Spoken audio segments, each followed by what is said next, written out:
What's up YouTube? It's Mike, back with another review, this time on the new SH Figuarts Guile Outfit 2 from Street Fighter.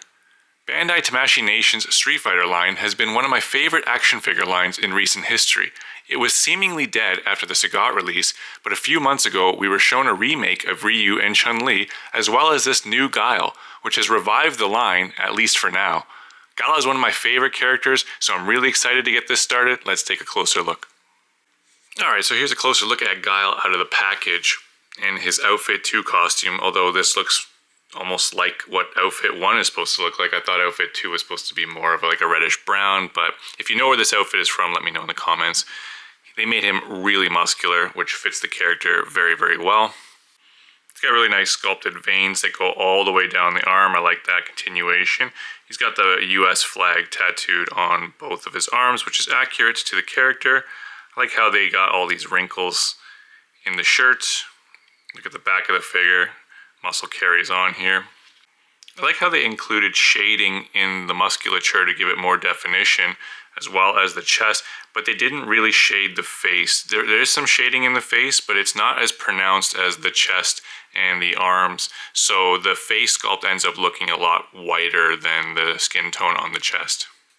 Speaking of the face, I know a lot of people were unhappy with this sculpt. It's a little bit better in person, in my opinion at least. Guile has extremely pronounced features, very like, big jawline and big chin and very like pointy features. He's supposed to be kind of like a prototypical, US soldier, strong character. So they did a good job getting those pronounced features. Maybe a little bit overdone on this particular head sculpt, but let me know what you think in the comments. The hair came out nice though. It's like perfect flat top, exactly like how he wants to keep it in the video games, always combing his hair upright. There is some gaps between the faceplate and the head sculpt. That's a little bit of a bummer. I wish that was a little bit more flush, but I can make do with it. I'll just kind of Photoshop it out in the photos.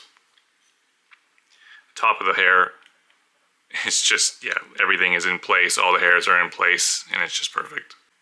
So Guile has sculpted dog tags on. The chain is sculpted on, and then the dog tags are kind of just almost like ported into or glued on there. So it's not perfectly glued on straight, but it's okay. It doesn't really show unless you're really up close. But I do like how they painted the chain a different color than the dog tags. The chain is very shiny, and then the dog tags are a little bit more dull. So that's really good attention to detail there. The belt came out really nice. It's got some texture on it. That looks really good. The pockets on the pants, though, there's no shading on them, so you do kind of have to look closely at the figure to see the pockets. And the boots are just kind of standard black army boots. And they got some sculpted treads on the bottom. The fists aren't really shaded at all, so these appear a lot whiter than the forearm and the bicep. All right, let's get into the articulation. So Guile can look up about that much and look down about that much. You don't want to go any further than this because the neck is going to start pushing the faceplate out. You can turn the head left and right, and you also have side-to-side tilt. If you own any of the other SH Figuarts Street Fighters, you'll know how this works because these are on the fighting bodies by Bandai Tamashii Nations.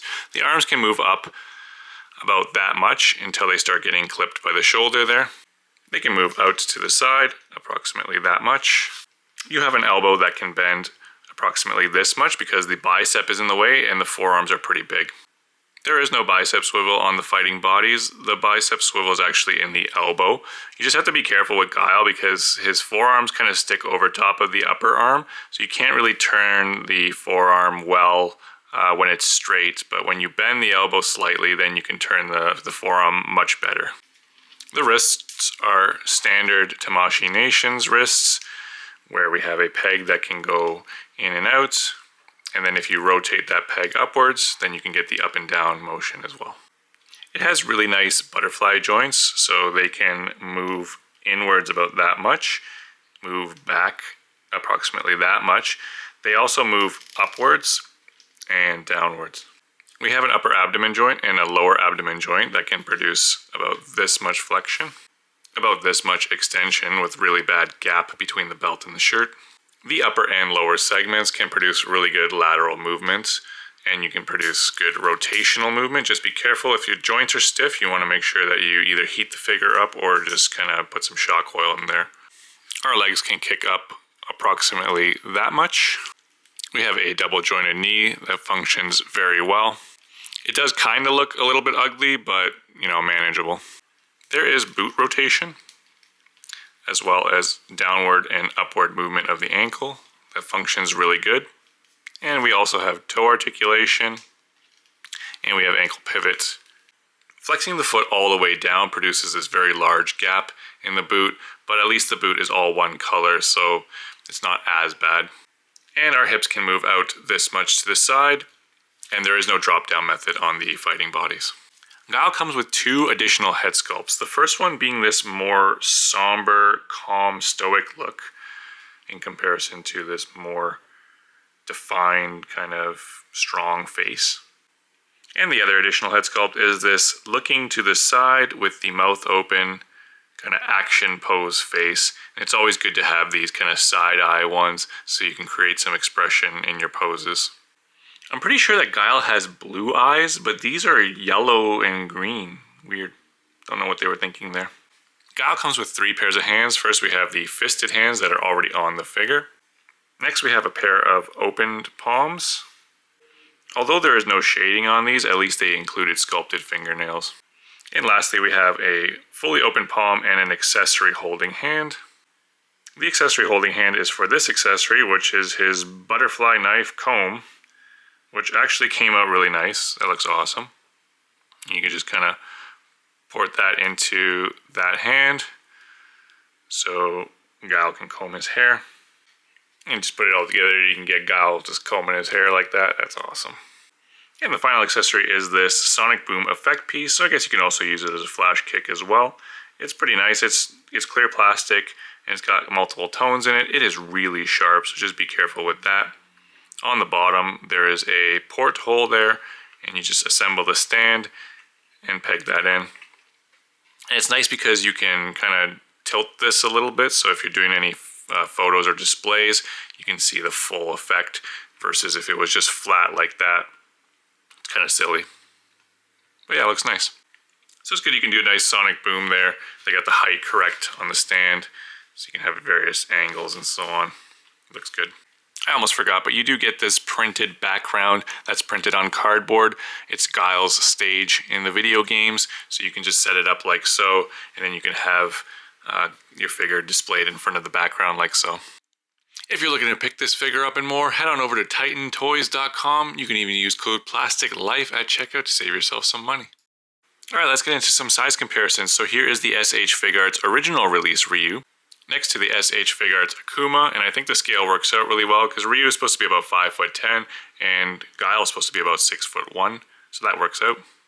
Here's Guile next to SH Figuarts Chun-Li, the first release.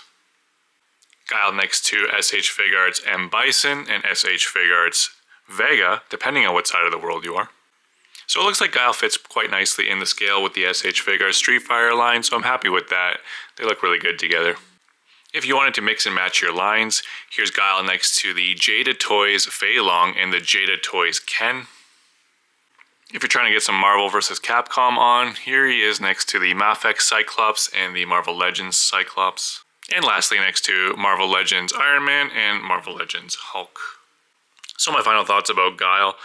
I really do like this figure. I'm really invested in the SH Figuarts Street Fighter line, so I was really happy that they revived the line and they kept it going, and Guile being one of my favorites, I had to pick it up. I do have some gripes with this figure though. I do find that the face sculpts are a little bit off for Guile. I know what they were trying to do. They were trying to make it, very stern, strict, American military man, but I think they fell short there. For the price point of 100 Canadian dollars, I do think we get enough in terms of accessories. We get 2 extra head sculpts, we get interchangeable hands, we get our comb, and we do get our effect piece. I would have liked to see a larger version of this for the flash kick. That would have been great. But I do think this is worth it, especially if you're already invested in the SH Figuarts Street Fighter line. If you found this review helpful, hit that thumbs up and subscribe buttons. Leave a comment below on whether or not you picked up this Guile. Head on over to @plastic.life on Instagram for more action figure pics. And always remember, at the end of the day, this is your collection. Buy whatever makes you happy. I hope you catch my next videos. Take care.